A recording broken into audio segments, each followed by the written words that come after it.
ইসলামী চিন্তাবে তো হবে, কারণ আমরা জন্য সম্মানিত সুধীমণ্ডলী করা হবে। ইসলামকে বাদ দিয়ে হয়েছে, তারা শুধু দেশটা হাসি মুখে ফাঁসির মঞ্চে চায়। এখন শুভেচ্ছা বক্তব্য পেশ করবেন বাংলাদেশ।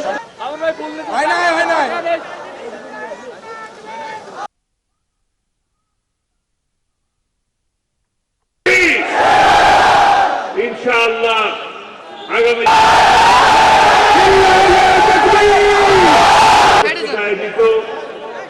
আজকের এই কর্মী সম্মেলনের সম্মান সংগ্রামী আমির, মানবিক নেতা, জনপ্রিয় জনাবের নেতৃবৃন্দ, বাংলাদেশ ইসলামী ছাত্র শিবিরের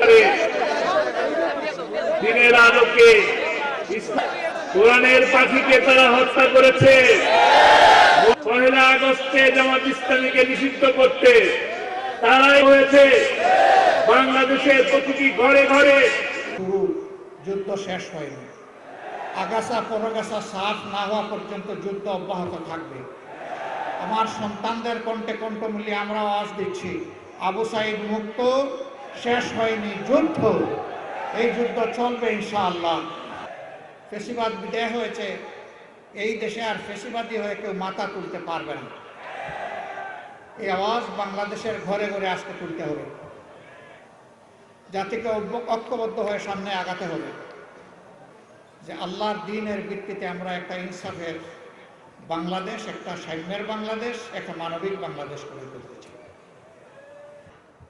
আগামীতে সুষ্ঠু নির্বাচন হলে ওই গণহত্যাকারী দল বাংলাদেশের নির্বাচনে অংশগ্রহণ করতে পারবে কি?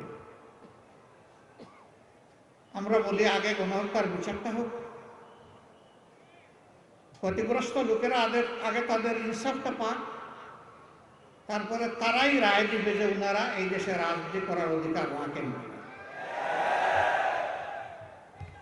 রাজনীতির নাম যদি গণহত্যা হয় তাহলে এমন দল বাংলাদেশের জনগণ বরদাস্ত করবে না। রাজনীতির নাম যদি জনকল্যাণ হয় তাহলে জনগণ যাকে পছন্দ করবে তাকে বরণ করে।